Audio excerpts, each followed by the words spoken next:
Hi guys, welcome to another episode of unedited with Atul. Friends, आपने काफ़ी सारे credit cards के बारे में तो सुना ही होगा, और अगर आपने क्रेडिट कार्ड्स के बारे में सुना है तो आपने अमेरिकन एक्सप्रेस का नाम ज़रूर सुना होगा।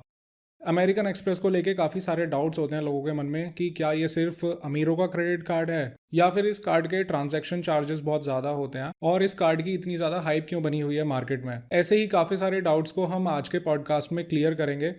आज जो मेरे गेस्ट हैं उनका नाम है श्रेय पाराशर, जो कि अमेरिकन एक्सप्रेस में एक फ्रॉड एनालिस्ट हैं। काफ़ी टाइम से अमेरिकन एक्सप्रेस में काम कर रहे हैं।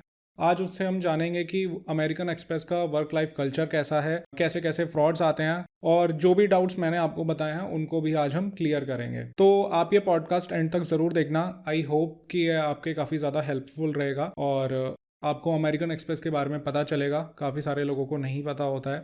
प्लीज़ इसको एंड तक देखिएगा, और अगर आपके कोई भी डाउट हो इस पॉडकास्ट से रिलेटेड तो आप उनको नीचे कमेंट करना। मैं कोशिश करूंगा कि नेक्स्ट एपिसोड में श्रेय के साथ इन डाउट्स को क्लियर करूं। गाइज, अगर ये आपको वीडियो अच्छी लगे तो प्लीज़ आप इस वीडियो को लाइक करना, शेयर करना एंड मेरे चैनल को सब्सक्राइब करना। Let's start. अच्छा श्रेय भाई, जैसे बताया कि अभी आप एमएक्स में जॉब कर रहे हो, तो मेरे को ना थोड़ा सा पीछे से बताओ कि स्कूल लाइफ से। तो स्कूल लाइफ में तो जैसे आदमी कुछ सोचता है ना कि मैं क्रिकेटर बनूंगा या कुछ करूंगा।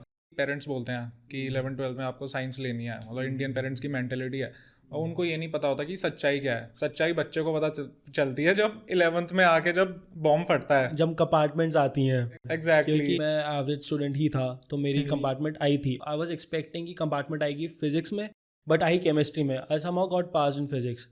तो मेरे लिए शौक था, और मैं खुश भी था और मैं शौक भी था। मुझे समझ में नहीं आ रहा। तो अ friend of mine called me and said कि अपने घर वालों को मत भेजियो पीटीएम में, वो तेरी कंपार्टमेंट आई है। मैंने कहा मुझे पता है, लेकिन किस में? कह रहा दूसरे सब्जेक्ट में। मैंने कहा क्या उसमें के? और मैं उसमें पास हो गया। बोलता हाँ भाई। मैंने कहा ओके। बट मैंने घर वालों को बताया तो ठीक है, दे समवे न्यू कि चलो बंदा कोशिश कर रहा है। 12th में करते करते करते करते हाफ ईयर के बाद जैसे एग्ज़ाम्स चलते चले गए, आई डिड वेल। तो yes, I scored average percentage of somehow 68 to 69%। सो सही है यार, बढ़िया है। तो जैसे स्कूल खत्म हुआ, फिर कॉलेज एंट्रेंस एग्जाम। हाँ, अब मैं बताता हूँ। मेरे ना दादू एयरफोर्स से हैं। ओके। ठीक है। मेरे को ना स्टार्टिंग से ना बहुत फैसिनेटिंग लगती थी ये वाली life, arm forces, defence and all. तो मेरे को था कि मेरे को ना डिफेंस में जाना है। बट एनडीए का जब एग्ज़ाम देने में गया, मैंने भीड़ देखी, मैंने वहाँ के बच्चे देखे, मैं डर गया कि मैं क्या करूँ, कैसे करूँ। कि मतलब इतना प्रिपेयर होकर तो मैं आया ही नहीं था।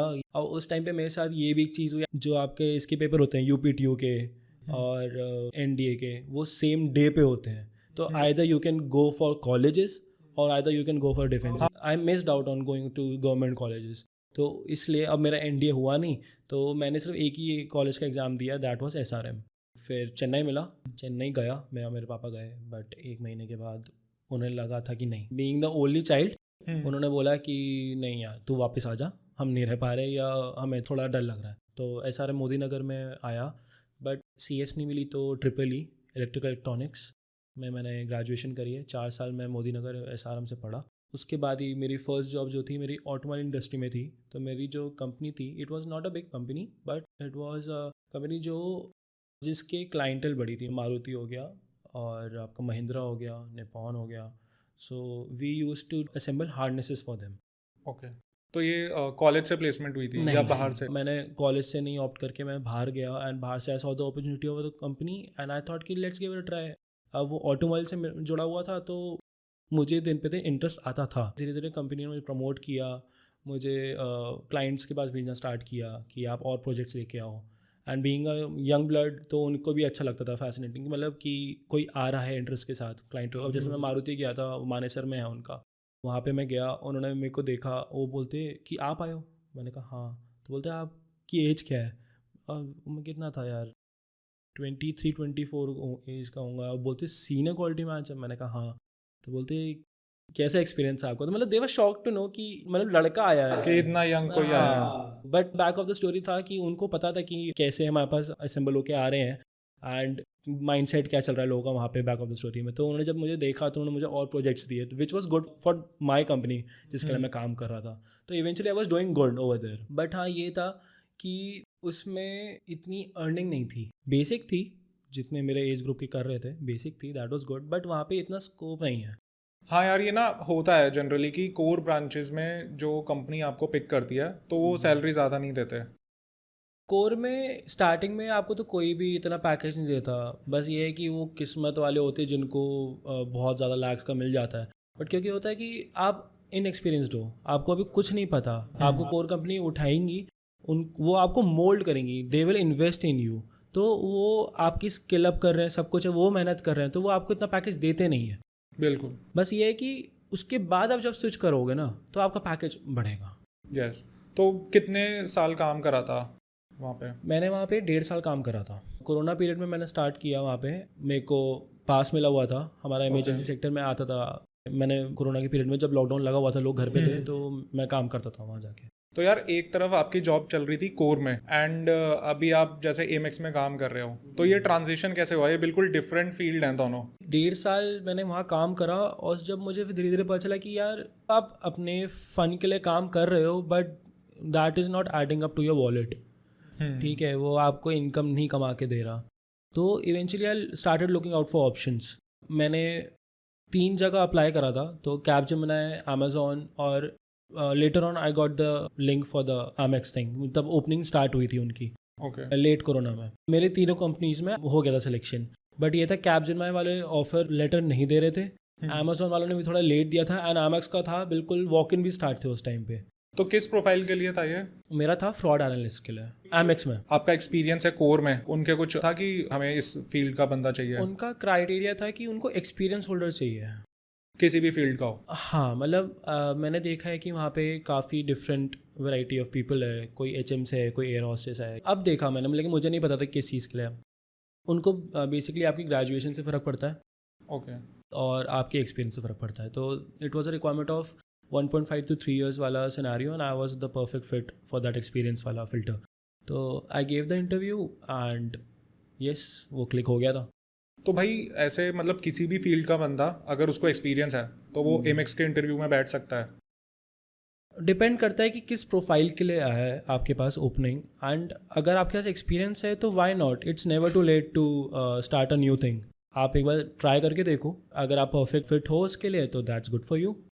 ओके। और जाना चाहिए मेरे हिसाब से, एक चेंज होना चाहिए ज़िंदगी में, तभी आपको अपने बारे में और पता चलता है। अगर मैं ऑटोमोबाइल इंडस्ट्री से हट के फिनटेक में आया हूँ, या फाइनेंशियल इंस्टीट्यूशन में गया हूँ मैं, जहाँ मैं लोगों के अकाउंट्स वगैरह, मतलब I can investigate over them, तो yes it's a different thing for me. And now I can see कि येस, अगर मैं सिर्फ वहीं रहता तो मे बी मैं इतना ग्रो नहीं कर रहा होता, may be, I don't know about that.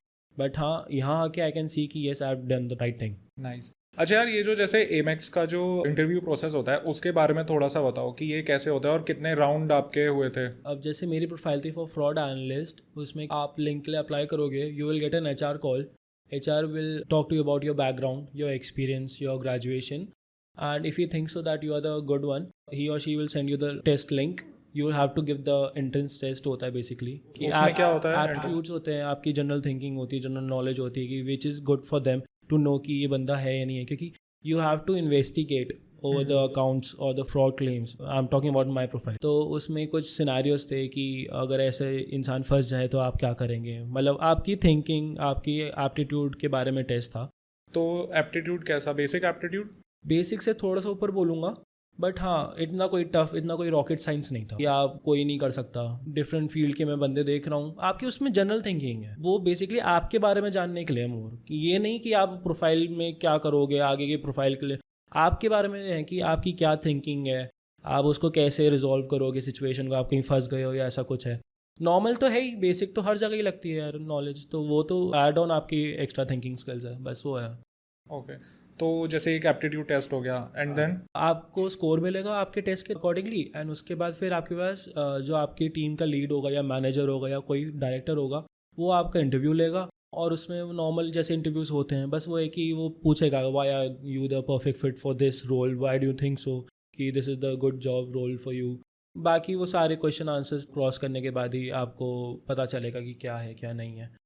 तो ये जो इंटरव्यू प्रोसेस होता है इसमें कितना टाइम लग जाता है? मतलब मैंने ऐसा सुना है कि जो ये कॉर्पोरेट कंपनीज होती हैं इसमें अगर आप इंटरव्यू के टाइम से और ज्वाइनिंग के टाइम का देखते हैं टाइम पीरियड, तो 1 महीने तक लग जाते हैं, 1 से 2 महीने भी कभी कभी किसी कंपनी में लग जाते हैं। देखो मैंने ना दोनों सिनेरियोज देखे। मैंने आपको जैसे बताया कि मैंने अमेजोन, कैपजेमिनी और एमएक्स तीनों का एक इंटरव्यू दिया था और मेरा तीनों में क्लियर हो गया था। मैंने ये देखा कि I was waiting for Capgemini's offer, क्योंकि मेरी ही फिर कोर प्रोफाइल में आ जाता। सिस्टम इंजीनियर के लिए मैंने अप्लाई करा था कैपजेमिनी में और मेरा क्लियर भी हो गया था। एंड आई वॉज वेटिंग कि मुझे कब ऑफर लेटर देंगे। मुझे ऑलमोस्ट 1 साल बाद उन्होंने ऑफर लेटर दिया। 1 साल बाद? हाँ, 1 साल बाद। मतलब मान लो अगर मैंने जैन में या फेब में अप्लाई करा तो मेरे को नेक्स्ट ईयर उन्होंने ऑफर लेटर दिया कि now you can come to Bangalore. यार इतना टाइम क्यों लगता है? या मुझे नहीं समझ में आता। Maybe they are waiting for the opening. ऐसा लगता है कि अगर आपके पास ओपनिंग नहीं है तो आप इंटरव्यूज़ क्यों ले रहे हो?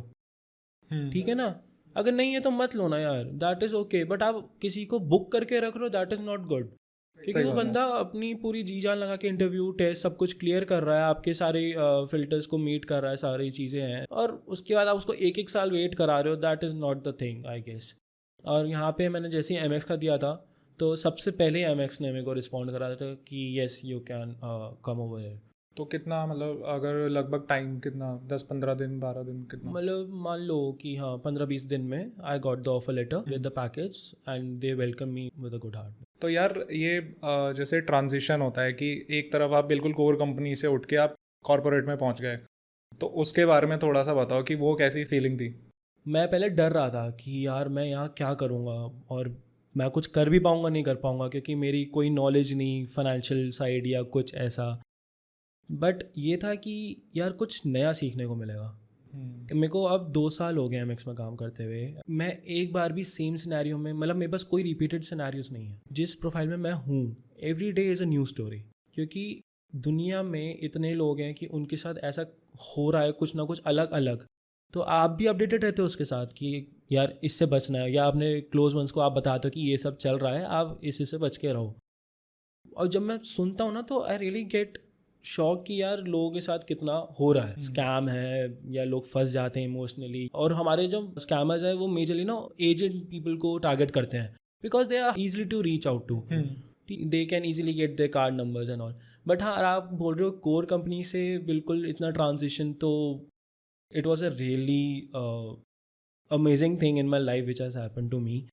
एंड मैं तो कहता हूँ कि आई गेस सबके पास ऐसा ट्रांजिशन आना चाहिए कि उनको एक, आपको पता क्या है, जब आप अपने कंफर्ट जोन से बाहर नहीं निकलोगे ना तो आपको पता नहीं चलेगा कि आप और कहाँ बेटर कर सकते हो। करेक्ट। तो मेरे लिए ये था कि मेरे लिए ये चेंज है कि कोर कंपनी से हट के जैसे मैं थोड़ा चेंज होके उधर गया फाइनेंशियल साइड, तो मेरे लिए काफ़ी अच्छा चेंज था ये। ओके, तो क्या कुछ चीज़ें एक्सपीरियंस करी, थोड़ा उसके बारे में बताओ कि जैसे कोर कंपनीज में तो ऐसा होता है कि लाला लोग बैठे हुए हैं। हाँ, कोर कंपनीज में क्या है, वो अपने हिसाब से आ रहे हैं, ठीक है, आपकी वो टाइम है वो अपने हिसाब से आएंगे, मालिक होता है वो आपको पता होता है। बट ये कि कॉर्पोरेट वर्ल्ड में मैंने ये देखा है, और सिंस मेरा यूएस मार्केट है तो यूएस मार्केट में मैंने देखा है कि they do take you and your health very seriously. अब का अगर आपके साथ कुछ ऐसा भी सीन है ना कि फैमिली इशू है या आप नहीं ज्वाइन कर पा रहे हो आज, तो you just have to notify them कि यार आज ऐसे मेरे साथ सीन है and I won't be able to come to work, and they are okay with that. तो they really take you seriously कि ऐसा नहीं है कि हम उनके लिए मजदूर है या लेबर है, उनके लिए we are like a family. They really take you on a serious note, they motivate you every quarter basis पे, you get the recognition on your productivity, on your hard work you are giving them. On a good note, हमें अभी best work culture का मिला भी था award recently. I think so कि yeah it is a good thing. यार ये जो आप बात बता रहे हो ना कि बेस्ट वर्क कल्चर का अवार्ड मिला है, एक्चुअली ये सही बात है। मैंने भी पढ़ा था कि 2 मैगजीन है, एक है great places to work and second is Fortune magazine, तो इन्होंने आपको 2023 में बेस्ट प्लेस टू वर्क का अवार्ड दिया है। तो ऐसा क्या है अमेरिकन एक्सप्रेस में कि आपको लगातार अवार्ड्स मिल रहे हैं? मैंने ये देखा है यार कुछ कंपनीज ना, और मेजरली कॉर्पोरेट वर्ल्ड में क्या है, आपके लॉग इन तो है लेकिन लॉग आउट नहीं है। एम्प्लॉय ओरिएंटेड कंपनीज नहीं होती, बट यहाँ पे कुछ अलग है। मैंने ये देखा है कि जब मैंने बोला कि आपको सीरियसली लेते हैं, they really do take care कि आपके लॉग इन्स कितनी देर के हैं, और इससे एडिशनल भी है ना तो फिर आपको जो सीनियर है ना वो लायबल है आंसर करने के लिए क्यों है। अनटिल अनलेस मैंने कोई एडिशनल रिस्पॉन्सिबिलिटी ली हुई है, कुछ ऐसा है, वो आपके बारे में सोचते हैं। ओके। आपकी वेल बीइंग, आपका सब कुछ है, आप काम करने तो जा रहे हो वहाँ पे, काम के साथ साथ आपके फ़न एक्टिविटीज़ काफ़ी ज़्यादा है। कभी कुछ कल्चरल इवेंट हो गया, जैसे दशहरा दिवाली पे अब ये सीन स्टार्ट है, हमारी टीम्स को, जो हमारी फ्रॉड की टीम है, तो वहाँ पे अलग अलग सिटीज़ दी जाएंगी, तो आपको उनके हिसाब से तैयार होके आना है, वहाँ का खाना प्रेजेंट करना है। मतलब it's a fun thing to do. It's not only work, but आपको एंटरटेन रखता है वो, आपके बारे में सोचता है। अब खाना आ रहा है, रेडिसन से आ रहा है, हिल्टन से आ रहा है। अच्छा। हाँ, आपको ऑफिस बुला के आपसे काम करवाएंगे और अच्छे से रखेंगे आपको। They will keep you as a family. Correct. Employ का भी मन करता है कि यार इतना सब कुछ कंपनी मेरे लिए कर रही है तो मेरे को भी जाना है कंपनी। आप फिर जाओगे, आपका मन लगा रहेगा, you will have your colleagues, your circle, your team, फिर आप मेहनत करोगे, फिर आपको रिकग्निशन मिल रहा है, तो इंसान को और क्या चाहिए। आपको अवार्ड भी मिल रहा है आपके काम के लिए, आपके बारे में भी सोचा जा रहा है ऑफिस में, आपको आपकी वेलबींग के लिए भी देखा जा रहा है, आपके पेरेंट्स का है, आपकी फैमिली का, आपकी खुद के हेल्थ इश्यूज़ है। और अच्छी बात है, और हाइब्रिड है बेसिकली। आपको 3 दिन ऑफिस जाना है, 2 दिन घर से, which is comfortable for you only. वरना तो आजकल जो अब ट्रेंड धीरे धीरे खत्म हो रहा है, वर्क फ्रॉम होम का खत्म है, अब सारी कंपनियां बुला रही हैं। बट एमएक्स में अभी है कि हाइब्रिड है, which is a really good thing, कि आप 3 दिन आओ, 2 दिन आप घर से करो, बट 3 दिन आपको आना मैंडेट है, क्योंकि फिर एक वो बैलेंस बना रहता है। जो कि एक तरीके से सही भी है। क्योंकि एक बार आदत लग जाती है फिर वर्क फ्रॉम होम की ना, तो you can do work from office now. यार अभी आपने जैसे बताया कि आपके जो वर्क आवर्स हैं वो मॉनिटर्ड होते हैं। जनरली कंपनीज में क्या होता है कि अगर कोई एक्स्ट्रा आवर्स कर रहा है तो उनको ना कोई नोटिस ही नहीं करता। इंडियन कंपनीज में ऐसा है कि वो तो आपको करना ही करना है, मतलब आप कुछ एक्स्ट्रा नहीं कर रहे। तो उसके बारे में थोड़ा सा बताओ यार। अब जैसे वर्किंग आवर्स है, तो हमारी नॉर्मल शिफ्ट्स के 8.5 आवर्स होते हैं, ब्रेक भी इन्वॉल्व है आपका, it's up to you. But the thing is कि मैं तो मानता हूँ, जैसे ये हमारी एज है, अभी मेहनत करने वाली, तो आई डोंट थिंक सो कि working a bit more than your shift will harm you in any way. I think कि अभी के लिए सही है, बट एक टाइम पे ना यार, आई डोंट थिंक सो कि इसको ट्रेंड बनाना चाहिए कि आपको शिफ्ट के बाद आपको बैठा के रख रहे हैं, आपसे ज़्यादा काम करा रहे हैं। बट हाँ, रिकग्नाइज होता है, अगर मैंने कोई एडिशनल रिस्पॉन्सिबिलिटी ली है और मैं अपनी शिफ्ट के बाद बैठ के वो कर रहा हूँ, तो I will get recognise for that work. Okay. Because your team, your manager, your director will let everyone know that this person is working hard and going beyond his shift timings to work on this and give some additional points to the team. तो यहाँ पे ये है, मैंने ये देखा है। यार अभी जैसे लेटेस्ट न्यूज़ है कि इन्फोसिस के जो फाउंडर हैं नारायण मूर्ति, उन्होंने एक स्टेटमेंट दिया है कि यंगस्टर्स को 70 आवर काम करना चाहिए एक वीक में। तो उस चीज़ से आप कितना रिलेट करते हो? अभी आप जैसे अमेरिकन बेस्ड कंपनी में काम कर रहे हो, तो वो लोगों की ऐसी थिंकिंग है? थिंकिंग देखो, मैं उस पे कुछ पॉइंट एडअप नहीं कर पाऊंगा, बट मैं मानता हूँ कि इस टाइम पे मेहनत करने का है। ये एज होती है कि आप फ्लेक्सिबल हो, you can go above and beyond, and which will add up to your profile only.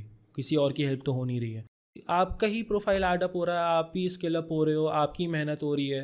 And मेहनत करनी चाहिए यार इस टाइम पे, अगर ऐसा सीन है तो करना चाहिए, बट वो रिकग्नाइज्ड होनी चाहिए। मेरा बस ये पॉइंट है कि फ़ायदा क्या है फिर शिफ्ट के बाद आप रिकग्नाइज ही नहीं कर पा रहे किसी के काम को, तो कोई फ़ायदा ही नहीं, कोई करना ही नहीं चाहेगा। और लोग ऐसे मोटिवेट भी होते हैं, अगर आप काम को आप देखोगे, उनकी मेहनत को पहचानोगे, तो वो क्यों नहीं करेगा यार, हर कोई करना चाहेगा। हाँ, अगर आपको प्रेज मिले तो क्यों ना। प्रेज है, अवार्ड्स हैं, पर्क्स हैं, तो ये सब चीज़ें फिर मिलती है तो इंसान करेगा ही करेगा यार। ठीक है यार श्रेय भाई, ये तो बात हो गई एक वर्क कल्चर की। अभी मेरे को ना थोड़ा सा आप अपने प्रोफाइल के बारे में बताओ कि जैसे आप बता रहे थे कि आप फ्रॉड एनालिस्ट हो अमेरिकन एक्सप्रेस में, तो थोड़ा इसको एक्सप्लेन करो। फ्रॉड एनालिस्ट में आपको बेसिकली बताऊं तो, जैसे आप एक क्रेडिट कार्ड होल्डर हो और आपने फॉर एग्जांपल अमेज़ॉन से कुछ परचेज़ करा, बट क्या हुआ, उसमें भी डिफरेंट सिनेरियोज होते हैं कि आप पे एडिशनल चार्जेस लग गए या एडिशनल चार्ज हो गए, या फिर आपने नहीं करा, आपका कार्ड वहाँ सेव्ड रहता है अमेज़ॉन पे, बट आपका अकाउंट हैक हो गया, तो आपकी जगह किसी और ने अपने एड्रेस पे मंगवा दिया कुछ भी आर्टिकल या कुछ भी है। तो ऐसे धीरे धीरे करके स्कैम्स का लेवल बढ़ता जाता है। अब स्कैम्स का यहाँ से भी स्टार्ट होता है कि आपके नाम पे किसी और ने चार्ज कर दिए, जिसकी वजह आपकी पर्सनल इन्फॉर्मेशन है। सेकेंड लेवल उसका स्कैम का ये हो गया कि कॉल पे आती है आपके पास। आजकल यहाँ हम जो सिनेरियोज देख रहे हैं, हमारे पास तो बहुत व्हाट्सएप पे भी अननोन नंबर से मैसेजेस वगैरह आते रहते हैं, यस, ये बहुत कॉमन हो चुका है। तो वहाँ पे कॉल्स में चल रहा है कि मतलब आपको कॉल करेंगे, या आपने ही कॉल करा हो, या मेरा ना लैपटॉप ख़राब हो गया, आप इसको आगे ठीक कर लो। वो आया तो है लैपटॉप ठीक करने, या उसने वहाँ से आपकी स्क्रीन मिरर करके लैपटॉप ठीक करने की कोशिश करी है, बट धीरे धीरे उसने कुछ ऐसी चीज़ एक्सेस कर ली कि आपकी पर्सनल इन्फॉर्मेशन चली गई। अब यार आप तो विक्टिम हुए ना, यहाँ पे आपने कुछ भी नहीं करा ये, बट आपने क्या करा, आपने उसको एक्सेस दे दिया अपनी पर्सनल इन्फॉर्मेशन का, which is not a good thing to do, और ऐसा किसी को नहीं करना चाहिए। आज की हर जगह RBI गाइडलाइंस वगैरह सब में आता है कि अपनी पर्सनल इन्फॉर्मेशन, OTPs या कुछ भी आप कभी शेयर मत करो।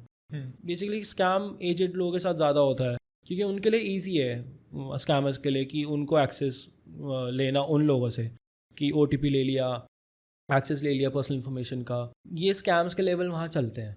ये सब है कि फ्रॉड एनालिस्ट रह के मैंने ये वाले क्लेम्स हैंडल करे हैं कि आपके जो स्कैम्स हो रहे हैं वो लेजिट है नहीं है, आपने पर्सनल इन्फॉर्मेशन शेयर करी नहीं करी, या कभी कभार होता है कार्ड मेंबर ही स्कैम कर रहा होता है। ओके। क्योंकि ज़रूरी नहीं है कि इंसान की नीयत ठीक हो, वो ज़रूरी नहीं है कि आप ही विक्टिम हो, क्या पता आप you are pretending to be a victim just to gain extra money. आपको क्रेडिट मिल गया, आपने जो चीज़ मंगवाई वो उसका रिफंड भी आ गया, चीज़ भी आ गई, तो आपको तो मज़े ही मज़े हैं।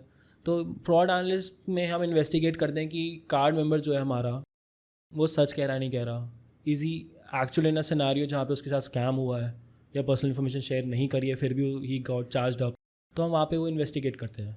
ओके। तो यार ये जो इन्वेस्टिगेशन होता है, अगर सपोज कि कहीं पे स्कैम हुआ और आपको दिया गया इन्वेस्टिगेट करने के लिए, तो स्टार्ट कैसे होता है? आप कौन से मतलब कोई टूल यूज़ करते हो, कैसे इन्वेस्टिगेट करते हो? एमएक्स के खुद के पर्सनल हायर्स जिनके हम बेसिस पे टूल्स यूज़ करते हैं, तो वी हैव द इन्फॉर्मेशन, हम उसके बेसिस पे इन्वेस्टिगेट करते हैं। और कई बार होता है कि हमारे मर्चेंट्स के साथ कोलैबोरेशंस हैं, ओके। तो हम मर्चेंट्स पे ही कांटेक्ट करके वी चेक आउट कि ये इन्फॉर्मेशन किससे रिलेट कर रही है, कहाँ रिलेट कर रही है, कार्ड मेंबर से कर रही है नहीं कर रही है, तो उसके बेसिस पे हम इन्वेस्टिगेट करते हैं। ओके। तो अभी आप इंडियन मार्केट के जो फ्रॉड्स होते हैं वो इन्वेस्टिगेट करते हो या यूएस मार्केट? नहीं, मेरा US मार्केट है। तो किस तरीके के स्कैम्स होते हैं कुछ यूएस मार्केट में, वो आप एक्सप्लेन कर सकते हो? हाँ, मतलब ऐसा होता है कि आप जैसे कोई बंदा कार्ड मेंबर हमारा किसी बार में गया या कुछ है and he lost his wallet, वो किसी Okay. और के हाथ लग गया। अब वहाँ पे क्या है ना, लोग प्रेफर नहीं करते पिन बनाना। वहाँ पे ये सीन है कि वो स्वाइप करते हैं आपका कार्ड, उनके पास आइटमाइज रिसिप्ट होती है और वो साइन कर देते हैं, बस कुछ भी साइन कर देंगे। मर्चेंट को पैसे मिल गए और जो उसके चोर था उसको सर्विसेज मिल गई, वो आगे बढ़ गया। तो अब कार्ड मेंबर कहता है अगले दिन, यार ओहो मेरा वॉलेट चोरी हो गया, it got stolen and I don't know where it went और where I lost it, so just can you please set up a fraud claim about that.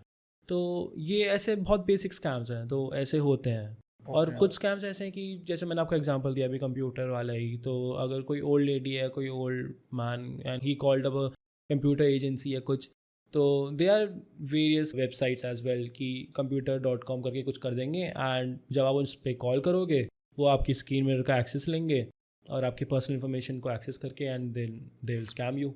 और either on the call they will ask you to buy some gift cards. आप जाओ Costco या Walmart या Apple and buy some gift cards और फिर आप उनको gift card का नंबर दे दो।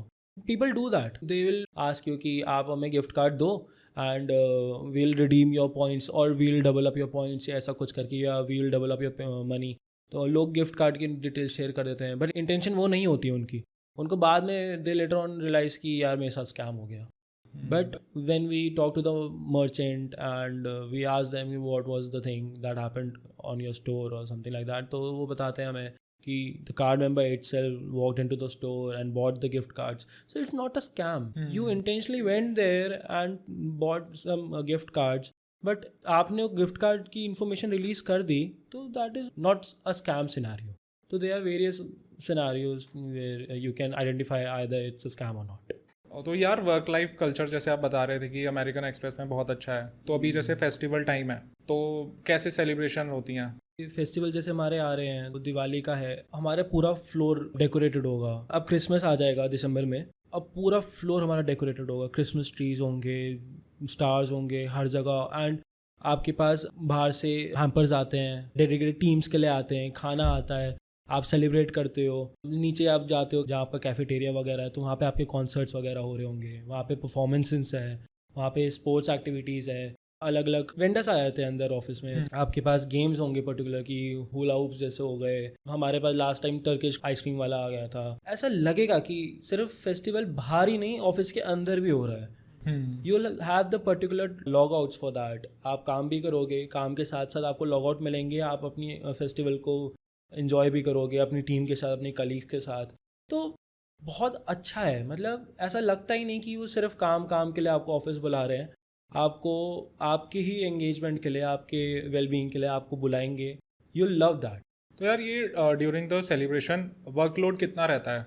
वर्कलोड इस टाइम पे थोड़ा ज़्यादा हो जाता है, क्योंकि जैसे ही फेस्टिवल्स आते हैं तो मैंने और शायद आपने भी नोटिस करा होगा, स्कैम्स का लेवल बढ़ जाता है, क्योंकि आप जैसे ही ई मार्केट में पैर रखोगे, you are open to the world. हर इंसान बैठा हुआ है स्कैम करने के लिए, क्योंकि एक्स्ट्रा मनी हर किसी को कमाना है, अलग से आता हुआ पैसा सबको पसंद है। सही बात। मैं एग्जांपल दे रहा हूँ, जैसे आप फ्लिपकार्ट अमेजोन पे पहुँचोगे, आपकी कार्ड डिटेल्स है, आप कुछ शॉप पे ऐड कर रहे हो, वो आपके एड्रेस में जाके कहीं और पहुँच जाएगा। तो अब लेटर ऑन जैसे ही आपका ख़त्म होता है ना फेस्टिवल, उसके बाद इंसान को पता चलता है कि यार ये मैंने करा ही नहीं, क्योंकि आप एकदम से अपने इस महीने की स्टेटमेंट तो देखोगे नहीं। Eventually when you will see the statement कि ये कौन सा चार्ज है, ये तो मैंने करा ही नहीं है। एट टाइम्स होता है, हमारे साथ भी हो जाता है यार, कई बार अमेजोन से कुछ मंगवाया है, वो नहीं आया and we forgot about that. Later on we realise कि यार ये मंगवाया था, अरे यार ये तो आया नहीं। तो it's a part of scam, not a scam, but you will be refunded और well manage about that thing. ये चीज़ें फेस्टिवल टाइम में आई थिंक सो कि ज़्यादा हो जाती हैं, तो उस हिसाब से हमारा जिस प्रोफाइल में मैं हूँ तो वर्कलोड ऊपर ही होता है। बट ये है कि उसके साथ हम मैनेज करते हैं। Amex really think about that, they do give you opportunities to enjoy as well. यार मैंने जो चीज़ सुनी है पर्सनली कि एमेक्स जो है ये कस्टमर फ्रेंडली है, कि अगर आपके साथ स्कैम होता है तो वो आपको सेटलमेंट पहले कर देंगे और बाद में वो अपना इन्वेस्टिगेशन करेंगे। तो ये ऐसा है क्या? Being a employ as well as the card member myself, अगर मेरे साथ कोई स्कैम होता है तो इट्स लाइक कि मेरे पास आज ही आज उसका क्रेडिट आ जाएगा, उस पर बैकग्राउंड में टीम्स वर्क कर रही है, इन्वेस्टिगेट कर रही हैं, एंड उसके बाद आपको 1 महीने बाद रेजोल्यूशन मिल जाता है। By the time they will talk out to the merchants और they will investigate with the support information they will receive from the merchants and या जो भी है। बट हाँ, कार्ड मेंबर इम्पैक्ट नहीं होता। अगर आपका एक्चुअल में फ्रॉड हुआ है तो क्रेडिट तो आपको पहले ही मिल गया, पहले दिन ही जैसे ही आपने क्लेम करा। और अगर आपने खुद फ्रॉड करा होता है तो वो आपसे वापस ले लिया जाता है। अच्छा, ऐसा भी हाँ, है? ऐसा भी है, क्योंकि हमने आपको सेम इंस्टेंट हमने दे दिया ना, एमएक्स तो आपको क्रेडिट दे रहा है, जिससे कस्टमर के बारे में पहले सोचा कि यार उसको अभी ज़रूरत है तो अभी तो क्रेडिट मिलना चाहिए। But later on if you realise कि यार ये गलत था, वो झूठ कह रहा है, तो वो जो आपको क्रेडिट दिया है वो आपसे अगले स्टेट में वापस ले लेगा। यू आर लायबल टू पे दैट अमाउंट। यार अभी जैसे काफ़ी सारे फ्रॉड्स हो रहे हैं और आप फ्रॉड एनालिस्ट भी हो, तो इस चीज़ से बचा कैसे जा सकता है? सबसे पहली चीज़ जो बीइंग अ फ्रॉड एनालिस्ट जो मेरे दिमाग में आती है, इफ़ यू रिमेंबर कि अमिताभ बच्चन का ऐड आता है कि कभी भी अपना आरबीआई की गाइडलाइंस पढ़ता है, कभी भी अपना ओटीपी ना शेयर करें किसी से। That is a very actual thing. आप कभी भी कोई भी ओटीपी आप अपने जो आपका रिप्रेजेंटेटिव होगा ना कॉल पे, वो भी नहीं मांगेगा आपसे। Okay. They will just say कि ओटीपी आया है, आप एंटर कर दो, वो कभी आपको बोलेगा नहीं। बस ये है कि यार अपनी पर्सनल इन्फॉर्मेशन है ना यार, वो किसी को शेयर मत, चाहे कार्ड के नंबर हो गए, सीवीवी हो गया, एक्सपायरी डेट हो गई। गवर्नमेंट बोलती है आधार कार्ड नंबर भी शेयर नहीं होना चाहिए, बट वो थोड़ा एक्सेसिबल है सबके लिए। और जितनी पर्सनल इन्फॉर्मेशन हो सकती है कि आपका एड्रेस हो गया, आपकी सीवीवीज या आपके डिफरेंट कार्ड्स हैं, या कॉल पे आप किसी पे इतना भरोसा मत करो कि वो रिप्रेजेंटेटिव है या नहीं है। आपके पास जो भी कार्ड होगा उसके पीछे बैंक नंबर लिखा होता है। अगर आपको लग रहा है कि यू आर गेटिंग स्कैम्ड और ऐसा कोई आपकी पर्सनल इन्फॉर्मेशन मांग रहा है pretending to be a bank representative, तो आप उसके नंबर पे कॉल करो ना यार। जब आप कॉल करोगे तो वो तो एक्चुअल बैंक पे ही जाएगा। तो मैं प्रेफर करता हूँ कि अगर मुझे कभी भी डाउटफुल होता है या मेरे को बैंक में ही बात करनी, तो जो कार्ड के पीछे नंबर प्रेजेंट होता है बैंक का, मैं उस पर कॉल करता हूँ। ये मेरी 90% हेल्प करता है कि मैं स्कैम से बचा हूँ। बाकी I say it's a personal thing, I don't know कि बाकी सबके लिए कैसा रहेगा, but I don't save my cards on any e platform, either on Amazon or Flipkart, because you never know, website भी हैक हो सकती है। यार मेरे को ना ये अभी क्वेश्चन आपसे पूछना था कि अभी जैसे आपने बताया कि एक तो ये है कि ओटीपी शेयर मत करो, पर्सनल डिटेल्स मत शेयर करो, बट आजकल क्या है कि जो ई कॉमर्स जो वेबसाइट्स हैं वो लोग क्या करते हैं कि कार्ड सेव का ऑप्शन देते हैं just for the faster checkout, तो उससे भी स्कैम हो जाता है कई बार। हाँ, पता है क्या होता है, जैसे चलो अमेजोन तो बहुत ऊपर लेवल का हो गया, अब छोटे छोटे मर्चेंट्स देख लो, ई कार्ट है या कुछ, जोमेटो ले लो, जोमेटो भी काफ़ी बड़ा है वैसे तो, बट मैं एग्जांपल देना चाहूँगा आपको। अगर मैंने कोई अपनी वेबसाइट खोली है ऐसी रिटेलर वाली या कुछ है, और उस पर मैं आपको ऑप्शन दूंगा कार्ड को सेव करने के लिए, तो उसमें क्या है, मैं बस आपको ये हेल्प कर रहा हूँ कि आपको फिर से अपनी कार्ड डिटेल्स नहीं एंटर करनी पड़ेगी। बट आई थिंक सो कि इतना आलस तो नहीं होना चाहिए इंसान को अपनी पर्सनल इन्फॉर्मेशन शेयर करने के लिए। आप उसको फिर से एंटर कर लो यार, सेव क्यों करना है। आई नो कि वो सेफ है, बट एट टाइम्स क्या होता है यार, अभी आपको कुछ टाइम पहले याद होगा कि एप्पल की भी कुछ सॉफ्टवेयर में बग आ गया था। करेक्ट। सिंस अगर एप्पल में भी आ सकता है तो यार आपको रिस्क नहीं लेना चाहिए। आई think so saved cards is not good thing. तो आप उसको बार बार री एंटर कर लो, कोई इशू नहीं है। चलो यार, ये तो बात हो गई फ्रॉड्स की। अब जो मेरे को और काफ़ी सारे लोगों को जो चीज़ फैसिनेट करती है वो है अमेरिकन एक्सप्रेस के कार्ड्स। तो भाई मेरे को सबसे पहले ये बताओ कि मिनिमम सैलरी कितनी होनी चाहिए एक बेसिक अमेरिकन एक्सप्रेस का कार्ड ऑप्ट करने के लिए? हमारे बेसिक कार्ड्स में से आता है मेंबरशिप रिवॉर्ड्स कार्ड्स है और एक गोल्ड कार्ड है। तो ये बेसिक कार्ड्स में से हैं और उसमें 2.5 to 3 लाख का पैकेज होना चाहिए। बट मेरा कहना ये है कि कार्ड का यूजेज इंसान को आना चाहिए। मेरे पास प्लैटिनम ट्रैवल कार्ड है। प्लैटिनम ट्रैवल से ही आपको समझ में आ गया होगा कि मैं जितनी मेरी बुकिंग्स ट्रैवल की है जो भी, वो मैं उससे करता हूँ। तो I get the points for the same things, for the same charges I do. If I have to book a flight through make my trip और booking.com या कुछ है, तो I use my MX card to get the points. तो points किस हिसाब से मिलते हैं? अगर आप जितना स्पेंड कर रहे हो उतने पॉइंट्स आपको मिलते हैं? If I am using the right card for the right charges, अगर मैं जैसे प्लैटिनम ट्रैवल अगर मैं बुकिंग्स के लिए यूज़ कर रहा हूँ अपने, लोग क्या करते हैं सीधा कार्ड स्वाइप करते हैं एंड वो आगे बढ़ जाते हैं। उनसे पॉइंट्स ऐड अप होते हैं लेकिन मिनिमल होते हैं। जब आप कार्ड्स के बारे में पढ़ोगे ना तो उनके अंदर ऑफर्स चल रहे होते हैं। जैसे MX का है, उसमें 5x मल्टीप्लायर रिवॉर्ड सिस्टम भी होता है। अगर आप नॉर्मल कार्ड स्वाइप कर दोगे तो नॉर्मल पॉइंट्स तो मिलेंगे, but if you will use that link which is available on MX website only on certain brands like make my trip और booking.com या कुछ, जैसे मैं करता हूँ, तो वहाँ से आपको मल्टीप्लाइड होके मिलते हैं points and it will eventually give you points which will help you in making additional bookings and that will come of no cost, free of cost basically. जैसे आप ज्वाइन करते ही आपको ताज के वाउचर्स मिल जाते हैं, 10,000 पॉइंट्स मिलते हैं, you will get a stay over किसी भी कार्ड पे? I am talking about the platinum travel. Okay. जैसे ही आपको ज्वाइनिंग बोनस होता है वो बेसिकली, तो आपको 10,000 पॉइंट्स मिलेंगे और ताज का वाउचर मिलता है आपको। तो 10,000 points is equal to 10,000 rupees? No, it's not like that. इसमें क्या होता है, जैसे आप मैरियट बॉनवे या वेस्ट एंड या इनके साथ भी ना कोलैब्स के साथ ऑफर्स चलते हैं, तो there are certain amount of days जहाँ पे आपके पास ऑफर आएगा कि you can convert your points into Marriott points और वेस्ट एंड पॉइंट्स, तो वो तब जाके उसमें कन्वर्ट हो जाती है। You will get this week और certain days of free of cost. Points will convert into Marriott points. तो ये होता है कि ऐसे ट्रांसफर सिस्टम चलता है। I am talking about only of platinum travel. जब दिवाली का स्टार्टिंग में आया था तो उसमें मिंत्रा पे भी आया था कि if you buy anything you will get 5x multiplier points. ये आपको चेक करना आना चाहिए कौन से कार्ड्स पे कौन से ऑफर्स है, which is the best suitable type of card for you for your charges.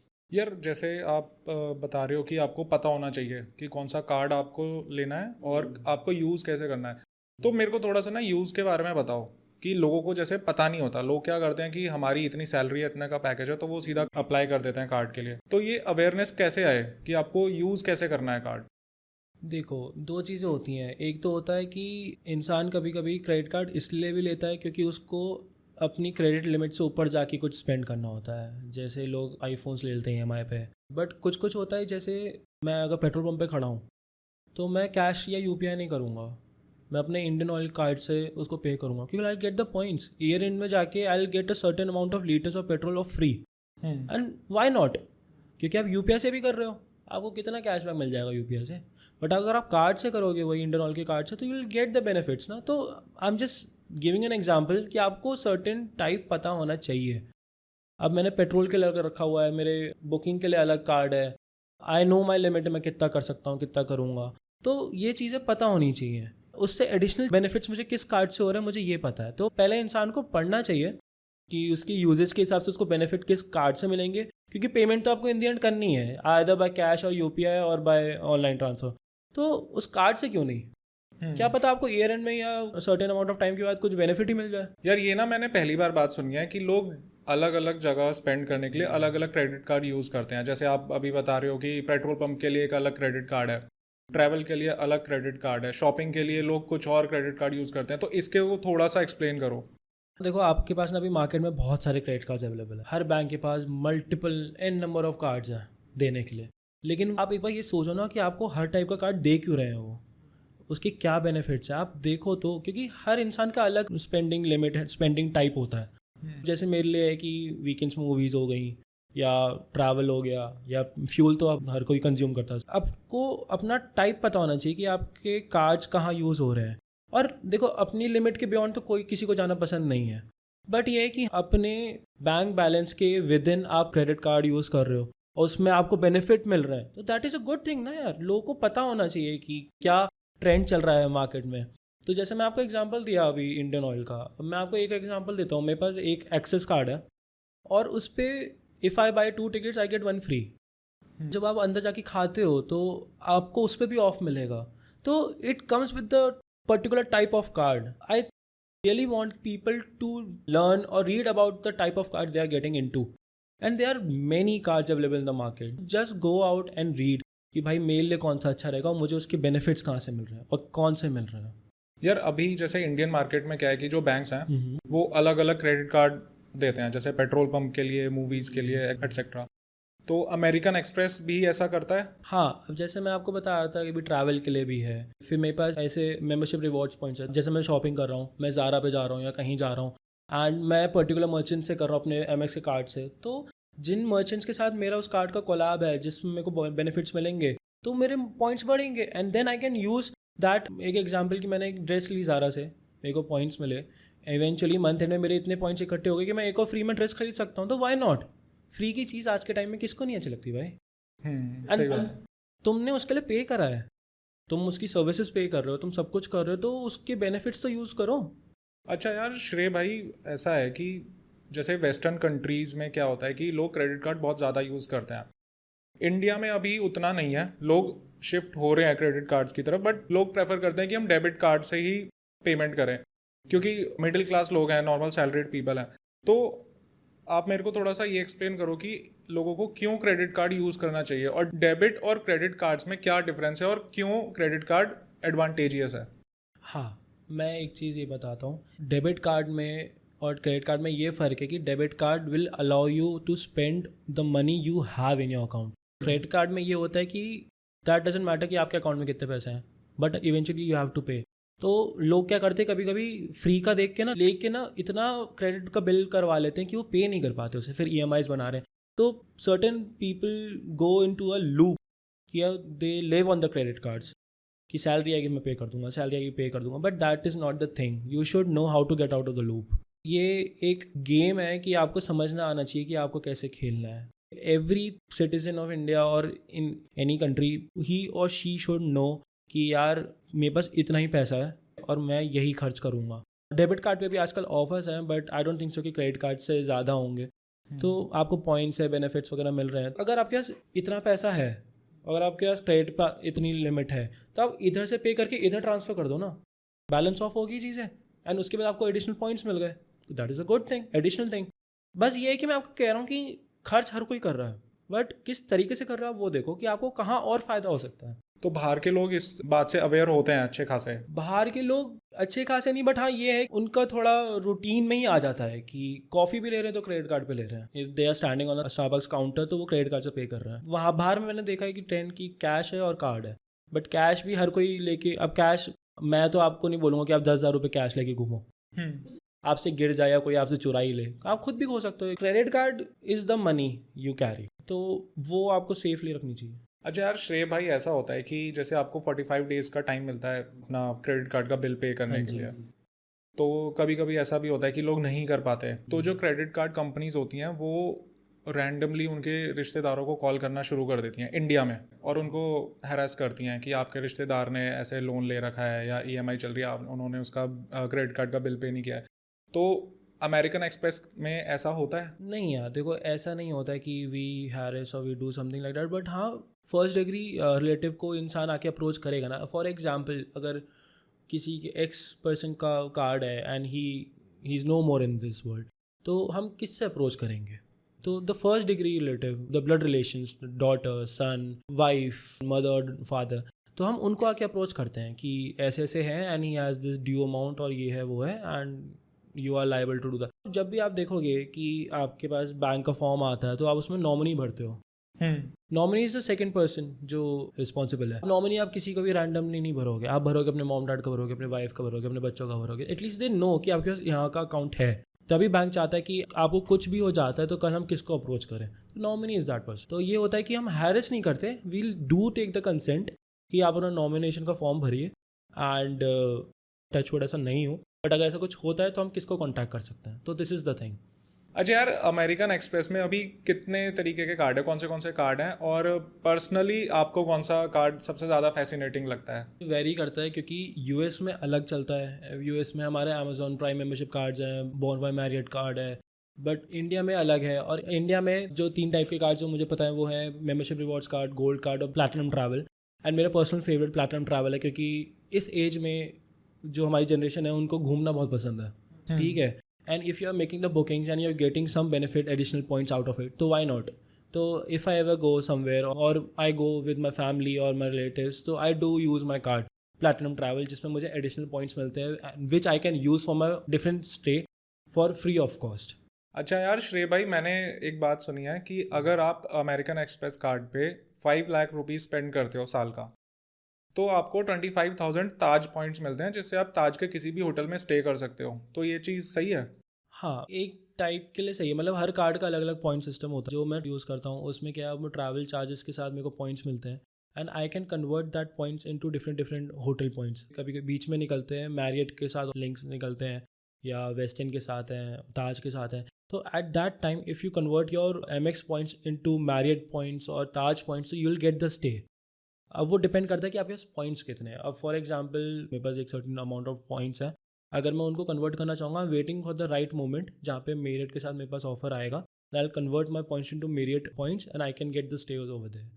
तो डिपेंड करता है, जैसे आपके पास 25,000 पॉइंट्स हैं या 30,000 या 40,000 पॉइंट्स हैं, तो आपको 2 रात या 3 रात आपको वहाँ पे स्टे कर सकते हो। तो इट्स अ गुड थिंग। अगर आप कार्ड यूज़ करते हो, आप अपनी फैमिली को लेके जा सकते हो या फेवरेट लोगों को लेके जा सकते हो। एंड अच्छा लगता है, किसको नहीं अच्छा लगता होटल में जाके रहना यार, और अच्छे अच्छे होटल्स हैं, ताज है, मैरियट्स है, तो वाई नॉट।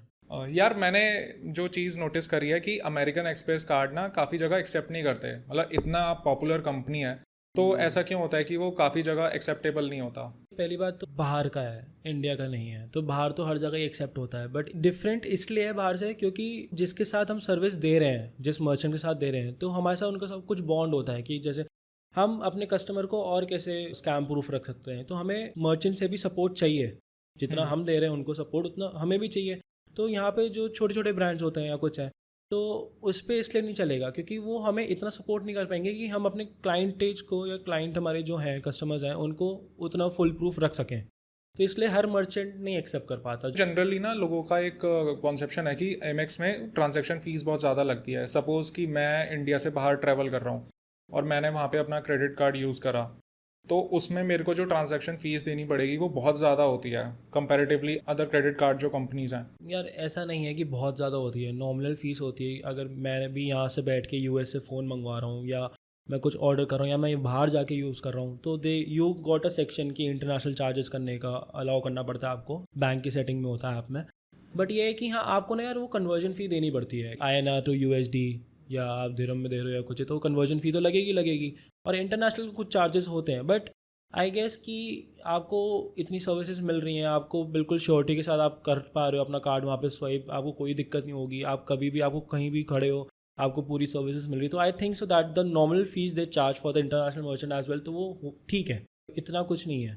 कन्वर्जन फ़ी तो देखो हर कार्ड में है, आप उससे नहीं बच सकते। आपको कन्वर्ट करवाओगे आप, वो आपको देने ही पड़ेंगे पैसे, और आप वहाँ जाके क्रेडिट कार्ड यूज़ करो, that is a additional point. तो आई थिंक सो कि जो कन्वर्जन फ़ी और जो ट्रांजैक्शन फ़ी है वो इतनी ज़्यादा नहीं है, नॉमिनल है। एक बार आप यूज़ करके देखो, आपको पता चलेगा। थोड़ी वेरी करती होगी बैंक टू बैंक, बट इतनी नहीं है। यार अभी आप जैसे बता रहे थे कि आप जो कार्ड यूज़ करते हो पर्सनली ट्रैवल कार्ड, तो उसका साल का कितना फीस जाती है, कुछ उसके बारे में बताओ। इसमें भी 2 चीज़ें हैं यार कि आप कैसे ज्वाइन कर रहे हो। अगर आप रेफरल के थ्रू ज्वाइन कर रहे हो तो you will get the first year of, and second year से आपकी एनुअल फीस लगती है। रेफरल इज कि अगर किसी के पास जैसे कार्ड मेरे है पास कार्ड है और मैं आपको रेफर कर दूँ, तो Okay. I will get some points, you will also get some points. Additionally आपको फर्स्ट ईयर की जो एनुअल फी है वो वेव ऑफ हो जाएगी। अब वो डिपेंड करता है कार्ड टू कार्ड। ट्रैवल वाला है तो उसमें आपका 5,000 है fees yearly, and which is a good thing. अगर मेरे को फ्री में बाद में जो मेरे को पॉइंट्स मिल रहे हैं और मेरे को स्टे मिल रहा है, अपने घर वालों को लेके जा रहा हूँ या कुछ, और 5,000 फीस मिल रही है, वो हर चीज़ के लिए, कि मेरी सिक्योरिटी के लिए, मेरे किसी स्कैम से बचने के लिए, तो दैट इज़ ओके। जैसे ऐसा भी होता है कि अगर आप एनुअली सर्टेन अमाउंट आप स्पेंड करते हो तो आपकी जो एनुअल फीस होती है वो वेव ऑफ हो जाती है, तो एमएक्स में ऐसा है? एमएक्स में है, अगर आप कार्ड अप्लाई करोगे बिना किसी रेफरल के, पहले टाइम में आपको बोल दिया जाएगा कि आप इतना स्पेंड करो, there a certain amount, I guess 1.5 या 3 या 4 लाख, तो आपकी पहले एनुअल फीस माफ हो जाएगी, which is 5,000। And I think सो अगर आप क्रेडिट कार्ड यूज़ कर रहे हो तो आपके यूजेज के हिसाब से अगर आप बुकिंग्स कर रहे हो वगैरह, तो इतना नॉमिनल है और वो अपने आप हो जाता है। हो जाता हाँ, और प्लस आपको एडिशनल पॉइंट्स मिल जाते हैं साथ में, आपकी इतनी वेव ऑफ तो हो गई, साथ में आपने इतना स्पेंडिंग खर्च कर लिया तो उसके आपको पॉइंट्स मिल रहे हैं, दैट इज़ गुड। यार एक ना एक बहुत ही एक सिली डाउट है मेरा, नहीं मतलब काफ़ी सारे लोगों का होता है। वो ऐसा होता है कि जो आपके पॉइंट्स बनते हैं तो उनसे भी आप अपनी एनुअल फीस वेव ऑफ करा सकते हो, तो ऐसा कुछ होता है क्या? फर्स्ट ईयर का तो मुझे पता है कि अगर आप इतना आप स्पेंडिंग कर रहे हो उस कार्ड पे, फॉर एग्जांपल 3 लाख है, 3 लाख आपने पूरे साल भर में खर्च कर लिए, तो आपकी एनुअल फीस वैसे ही माफ है, तो कुछ इतना है नहीं। यार लोगों की ना एक मिसकॉन्सेप्शन है, उनका मानना ऐसा है कि एमएक्स कार्ड सिर्फ रिच पीपल अफोर्ड कर सकते हैं और मिडिल क्लास के लिए एमएक्स कार्ड नहीं है। इस चीज़ में कितनी सच्चाई है? ऐसा कुछ नहीं है कि मिडिल क्लास रिच क्लास के लिए क्रेडिट कार्ड्स हैं, आपको बस अपनी स्पेंडिंग लिमिट पता होना चाहिए। No one should go beyond their spending power, वरना तो आप कर्ज में ही चलते चले जाओगे, उसको कोई फ़ायदा नहीं है। तो क्रेडिट कार्ड यूज़ करना आना चाहिए। If you are earning good you can have any card. बस एमएक्स का इसलिए होता है यार क्योंकि if I am working over there I know it's the most secure thing. If I am doing any e commerce transaction और online transaction, तो I know that मेरे पैसे कहीं जा नहीं रहे कि कोई चुरा लेगा या कुछ है, मेरे से स्कैम हो जाएगा। It's the most secure thing right now in the market which I think of. So personally I से कि रिच क्लास मिडिल क्लास ऐसा कुछ होता नहीं है। If you know the right use of the card you can have the card. Indian market में middle class की population बहुत ज़्यादा है, ऐसा नहीं है कि लोग कार्ड यूज़ नहीं करते, हर कोई कार्ड यूज़ करता है, बट ये कि कौन से कार्ड को कहाँ यूज़ करना है वो आना चाहिए, और कितना, सबसे पहले तो कितना यूज़ करना चाहिए, वरना तो आप उधार में ही चलते चलो जाओगे। क्योंकि हर कोई आजकल ईएमआई पे ईएमआई बनाने को तैयार है, विच is not a good thing. यार श्रेय भाई मेरे को ये बताओ कि जो क्रीमी लेयर है, जो रिच लोग हैं और सेलिब्रिटीज़ हैं, ये लोग एमएक्स को क्यों इतना प्रेफर करते हैं? यार जितना मुझे पता है, पहली बात तो इनकम जैसी बढ़ेगी आपका क्रेडिट कार्ड का लेवल बढ़ेगा, तो वहाँ पे अब डिफरेंट कार्ड्स की लीग आ जाती है, तो वहाँ पे होती है आपके पास स्पेंडिंग लिमिट नहीं है, you will get x number of spending power. जैसे हमारे पास है, हर क्रेडिट कार्ड की एक लिमिट है, but the time you reach up to a very entrepreneurship या बिजनेस क्लास या आप एक्टर हो या कोई हो, आपके पैटर्न्स ऐसे होते हैं कि आपको स्पेंडिंग पावर के ऊपर जाना पड़ता है, तो वहाँ पे कार्ड्स आ जाते हैं जिनकी लिमिट ही नहीं है। अच्छा। हाँ, तो वहाँ लिमिट ही नहीं है कार्ड्स की। एंड जैसे आप एमएक्स का नाम लेते हैं, सबसे पहले मेरे दिमाग में आता है कि सेंस ऑफ सिक्योरिटी, कि यार मुझे पता है मेरे पैसे गलत जगह नहीं चले जाएंगे, क्योंकि हमारे पास तो लिमिट है, हमारे कार्ड्स में इतनी लिमिट आप यूज़ कर सकते हो, बट जिनके पास लिमिट ही नहीं है आप उनका सोचो। ठीक है, तो सेंस ऑफ सिक्योरिटी होनी बहुत ज़रूरी है। यार ऐसे कौन से कार्ड्स हैं जिसमें लिमिट नहीं होती है? जैसे कार्ड्स है आपके, ब्लैक सेंचुरियन आता है, सिल्वर सेंचुरियन कार्ड्स है, तो उसमें क्या होता है, कुछ कार्ड्स में इनकी फ़ीस ज़्यादा होती है, बट इनमें क्या है, आपकी एमएक्स का आपका सिक्योरिटी तो है ही आपके पास, और उन पर स्पेंडिंग पावर नहीं, उसके बेनिफिट्स फैक्टर्स बहुत ज़्यादा हैं। फॉर एग्जांपल जो हमारा IGI T3 है दिल्ली में, उसमें स्पेशली अलग से सेंचुरियन लाउंज है हमारे पास एमएक्स का, सिर्फ उन लोगों के लिए जिनके पास वो कार्ड है? हाँ, एंड वो आपसे 1 या 2 रुपये लेते हैं, वो आपको सारी सर्विसेज देंगे। वहाँ रिक्लाइनर सीट्स हैं आपके पास पूरा अनलिमिटेड बूफे है, ड्रिंक्स है, ऑफ मेन्यू भी आप कुछ भी मंगवा सकते हो, आप वहाँ पे स्टे कर लो, आपकी फ्लाइट डिले हो गई या कुछ हो गया, क्योंकि अब आप देखो आपके एयरपोर्ट्स पे जो लाउंजेस होते हैं वो भरे रहते हैं। हाँ, आजकल तो काफ़ी ज़्यादा लोगों को जैसे जैसे नॉलेज बढ़ती जा रही है ना, क्रेडिट कार्ड से आप एंट्री ले सकते हो। हाँ, तो अभी एक वीडियो वायरल हो रही थी कि उसमें लाइन लगी हुई है लॉन्च के बाद। हाँ, मैं खुद गया, मैं पर्सनली लाइन में देखी, मैंने कहा यार क्या हद है। तो वो तो अच्छा है कि हम पे एमएक्स का कार्ड है, तो I can go up to the Centurion card, क्योंकि मेरे एक कलीग है उनके पास था, तो we had the access. And when I entered the lounge and it was like oh भाई, अच्छा है मेरी फ्लाइट डिले हो गई, मैं आराम से बैठा हूँ, खाना पीना आ रहा है, एनीथिंग यू वांट सब मिलेगा वहाँ, और कोई फीस नहीं है उसकी, कोई, it comes with the benefits of the card, so yeah it's a good thing. And I personally I really like the sound of the metal card. वो सेंचुरियन कार्ड आपका मेटल का होता है, अच्छा। when you click it on the table or on the hard surface ना, the sound it creates, the metal, oh। यार ये मैंने चीज़ पहली बार सुनी है कि कोई ऐसा कह रहा है कि कार्ड फेंक के मारो तो उसमें की आवाज़ बड़ी प्यारी है। नॉट फेंक के मारो, मैं नहीं बोलूँगा अपनी पर्सनल चीज़ फेंक के मारो, बट ये है कि हाँ, अगर आप किसी मेटल सर्फेस से या आयरन से उसको टच कराओगे, या क्योंकि ये वो प्योर मेटल कार्ड है वो आपके प्लास्टिक कार्ड्स की तरह नहीं होगा, सिंस वो फीस ले रहा है ना और वो उसके प्रीमियमनेस दे रहा है वो। सेंचुरियन कार्ड की जो आप बता रहे हो उसकी फीस कितनी जाती है? जो मैंने सुनी है यार वो 85 to 110 मैंने सुनी है कि 85,000 पर ईयर उसकी फीस है, क्योंकि यार that card holds a premiumness of it self. फिर उसके बेनिफिट्स भी हो गए। फिर मैं तो अगर ट्रैवल की कह रहा हूँ कि मुझे फ्री ऑफ पॉइंट्स मिल रहे हैं ट्रैवल के, तो वहाँ बहुत अलग अलग चीज़ हो जाती हैं। वहाँ आपके बेसिक ऊबर के भी हो जाएंगे, आपके ट्रैवल के भी हैं, आपके फ़्लाइट्स के भी हैं, आपकी बहुत सारी चीज़ें। तो बट वही है कि जैसे ही आप लेवल अप करते जाओगे फीस बढ़ती जाएगी, पॉइंट्स बढ़ते जाएंगे। सेंचुरियन कार्ड की कोई लिमिट नहीं है स्पेंड करने कुछ की? कार्ड्स हैं, जैसे अब मैंने पढ़ा था, मैंने खुद पढ़ा था, मैंने तो देखा नहीं है, एक ब्लैक कार्ड आता है एमएक्स का, आई don't know what name it is, but the thing is कि उसकी कोई स्पेंडिंग पावर नहीं है एंड बहुत रेयर लोगों के पास है वो। ओके। हाँ, तो if you go to the website and you'll check out, you will see that card, but वो बहुत कम लोगों को मिलता है। इंडिया में लोग ये कार्ड होल्ड करते हैं? May be, I don't no, करते होंगे, व्हाई नॉट। तो भाई अगर जैसे ये कार्ड है कि आपके पास कोई भी लिमिट नहीं है स्पेंड करने की, आप कितना भी स्पेंड कर सकते हो, तो इसमें स्कैम के चांसेस नहीं है? सपोज कि ये कार्ड किसी गलत पर्सन के हाथ में लग गया। यार है, ऐसे सिनेरियोज हैं, बट द थिंग इज़ कि अब आपको पता है आपके वॉलेट में आपके पास ऐसा कार्ड है जिसकी कोई लिमिट नहीं है, तो आप उसको ऐसे ही नहीं रखोगे। वो फिर एक खुली तिजोरी है चोर के लिए। सेंस ऑफ सिक्योरिटी आपकी खुद की बढ़ जाती है कि नहीं भाई, I have to be very responsible of my cards and my personal things. तो इसलिए एक तो वो हर कोई लेता नहीं, हर किसी को मिलता भी नहीं, और जिसकी स्पेंडिंग है वो सिर्फ वही कैरी कर सकता है जो उसकी फ़ीस भर सकता है, जो उसकी सिक्योरिटी समझता है। यार श्रेय भाई, अभी जैसे बात क्या है कि काफ़ी सारे फ्रेंड से बात होती है, तो वो लोग क्या सोचते हैं कि उनको क्रेडिट कार्ड यूज़ नहीं करना। उनकी थिंकिंग ऐसी है कि अगर हमारी महीने की इनकम 10-12 लाख रुपए नहीं है तो हम क्रेडिट कार्ड नहीं लेंगे। उनके मन में ना एक डर है कि अगर हमारा 45 डेज़ के अंदर हमने बिल पे नहीं करा तो उनको लोग आके हरास करेंगे, परेशान करेंगे। और एक और चीज़ ये है कि जो हमारे पेरेंट्स हैं, जो लोग अभी 50+ हो रखे हैं, तो वो जो एज ग्रुप है वो भी अवॉइड करता है क्रेडिट कार्ड यूजेज। तो ऐसा क्यों है? देखो, पहली बात तो it comes with the mentality कि हमारे पेरेंट्स नहीं बोला क्रेडिट कार्ड नहीं होना चाहिए, गलत चीज़ है, क्योंकि कुछ लोग ना भूल जाते हैं अपनी लिमिट। मैं खुद बताता हूँ, जब मैं एमएक्स में नहीं था, मैं नॉर्मल जॉब कर रहा था, तो मुझे लगता था यार क्रेडिट कार्ड ना यार थोड़ा डर लगता था रखने में कि यार मैं मिस कर दूंगा या मैं ओवर स्पेंड कर दूंगा। बट ये सेंस ऑफ रिस्पॉन्सिबिलिटी है कि यार आपको पता होना चाहिए कि खुद की पॉकेट में कितना है, आप कितना ओवर कर सकते हो, या ओवर भी आप इमरजेंसीज में ही करोगे। एवरी मंथ आप ओवर तो कर नहीं रहे, क्योंकि अगर आप रिस्पॉन्सिबल हो तो आप क्रेडिट कार्ड खरीद रहे हो, लेकिन आप उसमें every month you are not spending over the limit. और आप डेडलाइन की बात करते हो, तो डेडलाइन क्या पता क्या होता है, एक चीज़ होती है कि इसमें ना मिनिमम चार्ज बैंक देता है कि अगर आपका बिल 40,000 है फॉर एग्जांपल, तो बिल में क्या लिखा होता है कि मिनिमम आपका ड्यू अमाउंट इतना है कि आप मिनिमम इतना तो कर दो और फिर अगले महीने कैरी फॉरवर्ड कर देना। बट वो एक चीज़ में ठीक भी है, एक चीज़ में गलत है कि उसमें ना क्या है कि चलो आप इस महीने आपका क्रेडिट स्कोर गिरा नहीं, ठीक है, मिनिमम बैलेंस पे करके, बट क्या है उस पर आपका रेस्ट ऑफ द अमाउंट पे ना इंटरेस्ट लगेगा। इंटरेस्ट लगता है। बैंक वालों को फ़ायदा है मिनिमम चार्ज का करके, जो लोग मिनिमम चार्ज के लूप में चलते रहते हैं उन पे इंटरेस्ट चलता जा रहा है, विच is not a good thing. वो भी उधारी ही है भाई, बिल्कुल। उधारी पे भी इंटरेस्ट लग रहा है, तो वो नहीं होना चाहिए। तो अगर आप कुछ ले रहे हो क्रेडिट कार्ड पे, जस्ट मेक श्योर कि आपका जब बिल जनरेट होता है विद इन दैट टाइम आप उसको पे ऑफ कर दो।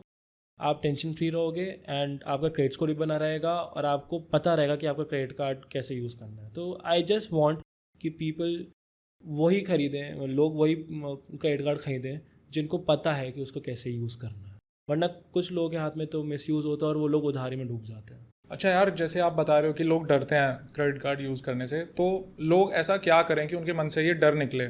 फाइनेंशियल स्टेबिलिटी होनी बहुत ज़रूरी है, और सेंस ऑफ फाइनेंशियल स्टेबिलिटी और ज़रूरी है, क्योंकि यार तुम्हें पता है कि क्या तुम्हारी पॉकेट अलाउ करती है, क्या है क्या नहीं है। और एटलीस्ट आई वांट कि पीपल, मैं ये नहीं कह रहा कि हर किसी को क्रेडिट कार्ड यूज़ करना चाहिए, मैं तो कह रहा हूँ कि पढ़ो एटलीस्ट। आप बस उस थिंकिंग में मत रहो कि यार नहीं क्रेडिट कार्ड एक बहुत गलत चीज़ होती है, आपको लत लगा देती है खर्चे करने पे, ये है नहीं यार, रिस्पॉन्सिबल बनो। अब सब पढ़ रहे हैं, सब अच्छे खासे कॉलेजेस और इंस्टीट्यूशन में जाते हैं, सब कुछ है, तो एटलीस्ट आप जहाँ आप खर्च कर रहे हो जो आपके डे टू डे लाइफ में आता है ना यार, आप यूपीआई भी करते हो ना, तो आपको पता होना चाहिए कि आप क्यों कर रहे हो, क्या है उसके बेनिफिट्स और कैसे निकाल सकते हैं। तो I really want everyone to at least read out the terms and conditions of the card of the bank जो वो आपको सर्विसेज प्रोवाइड कर रहा है, पढ़ो उस बारे में, तो उससे पता चलेगा कि आप कहाँ पे सेंस ऑफ सिक्योरिटी आ रही है आपकी। जिसमें एग्जांपल्स दिए आपको ट्रैवल के, पेट्रोल के और ये सब। तो अगर मैं वो करूँगा तो यूपीआई से भी करूँगा, मुझे पैसे देने ही है तो मैं कार्ड से पे करके कार्ड को पे कर दूंगा ना यार। पॉइंट्स मिल गए, एडिशनल मिल गया, साल के एंड में मुझे कुछ लीटर तेल फ्री मिल जाएगा। ये है कि मैं कुछ प्रमोट नहीं कर रहा, बट मैं एग्जाम्पल दे रहा हूँ जो मैं पर्सनल डेली लाइफ से सीखता हूँ। एंड कुछ litre free of petrol year के एंड में किसी को बुरा नहीं लगेगा। नहीं लगेगा, जाहिर सी बात है। आपको पहले से ही बताया जाता है, आप भी छोटे में आपने सुना होगा कि भाई क्रेडिट कार्ड ना गलत चीज़ होती है। हाँ, मेरे खुद की मम्मी पापा नहीं यूज़ करते कभी क्रेडिट कार्ड, बट ये कि जब पढ़ोगे, जब पता चलेगा कि क्या है, कैसे यूज़ करना है, क्या बेनिफिट्स हैं, क्योंकि आपको इन दी एंड अपने पॉकेट से पैसे देने ही है भाई। अगर पैसे दे के कुछ एडिशनल मिल जाए तो क्या बुरा है। यार श्रेय भाई, थैंक यू सो मच यार। आज की जो कॉन्वर्जेशन हुई है बहुत ज़्यादा इंटरेस्टिंग है और काफ़ी सारे लोगों को हेल्प मिलेगी। बट अभी जो एक फाइनल टेक अवे आप देना चाहोगे लोगों को कि कैसे अमेरिकन एक्सप्रेस कार्ड लोगों की हेल्प कर सकता है? देखो, मैं सिंपल पॉइंट बताऊंगा आपको। आपके पास भी फ़ोन है, आजकल हर किसी के पास फ़ोन है, और आपके पास बहुत कॉल्स आती होंगी कि क्रेडिट कार्ड्स ले लो, ये ले लो, बहुत स्पैम कॉल्स आते spam calls, and you never know whom to trust. आपको मैं एक चीज़ बता सकता हूँ, एमएक्स आपको कभी कॉल नहीं करेगा क्रेडिट कार्ड बेचने के लिए अपने। हैं। अमेरिकन एक्सप्रेस की क्रेडिट कार्ड सिर्फ उनके पास होंगे जिनको नीड है। आप खुद जाके अप्लाई करोगे, आपके पास नहीं आएगा क्रेडिट कार्ड के लिए। और एमएक्स का क्रेडिट कार्ड लेके ना एक सेंस ऑफ सिक्योरिटी रहती है मेरे पास कि यार ये मेरे पास सेफेस्ट कार्ड है, क्योंकि मैं काम करता हूँ, मुझे पता है कि सिक्योरिटी क्या है पीछे, उसके फायरवॉल्स क्या क्या हैं वगैरह। तो मैं बोलना चाहूँगा कि मैं कोई बड़ा चार्ज भी कर रहा होता हूँ तो मैं एमएक्स से करता हूँ, क्योंकि sense of security, rewards, points, benefits, तो सब कुछ सोच समझ के मेरे पास सबसे पहले एमएक्स ही आता। तो आई जस्ट वांट कि एक बार ऐसे नहीं कि ट्राई करके देखो, but at least just read it out about that. ठीक है यार, थैंक यू सो मच श्रेय भाई, आज टाइम निकालने के लिए और इतनी इंटरेस्टिंग कॉन्वर्जेशन करने के लिए। आई होप कि जो भी हमारे ऑडियंस ये पॉडकास्ट देखेंगे उनको काफ़ी ज़्यादा नॉलेज मिलेगी और पता चलेगा कि अमेरिकन एक्सप्रेस कार्ड्स के बारे में कि उसके क्या क्या बेनिफिट्स हैं। एंड लोगों को वर्क कल्चर पता चलेगा अमेरिकन एक्सप्रेस का, जैसे कि आपने बताया कि 2023 में बेस्ट वर्क कल्चर का अवार्ड भी मिला है। तो थैंक यू सो मच भाई आने के लिए। बिल्कुल भाई, बिल्कुल, थैंक यू। तो गाइज, ये थी आज की बातचीत श्रेय के साथ। आई होप कि आपके काफ़ी सारे डाउट्स क्लियर हुए होंगे कि कैसे कैसे फ्रॉड होते हैं मार्केट में और उन फ्रॉड से कैसे निपटा जाता है, अमेरिकन एक्सप्रेस कैसे डील करता है उन फ्रॉड्स के साथ, एंड किन किन तरीके के कार्ड्स होते हैं, उनकी क्या एनुअल फीस होती है, क्या उनका एडवांटेज है। काफ़ी सारे लोगों को क्रेडिट कार्ड यूज़ करने में झिझकते हैं। आई होप कि आज के इस पॉडकास्ट से उन लोगों की झिझक हटेगी। तो अगर ये आपको वीडियो आज का अच्छा लगे तो प्लीज़ इसको लाइक करना, शेयर करना एंड मेरे चैनल को सब्सक्राइब करना। एंड अगर आपका कोई भी डाउट हो तो आप प्लीज़ उसको कमेंट्स में मेंशन करें, मैं कोशिश करूँगा उनको रिप्लाई करने का। Thank you so much.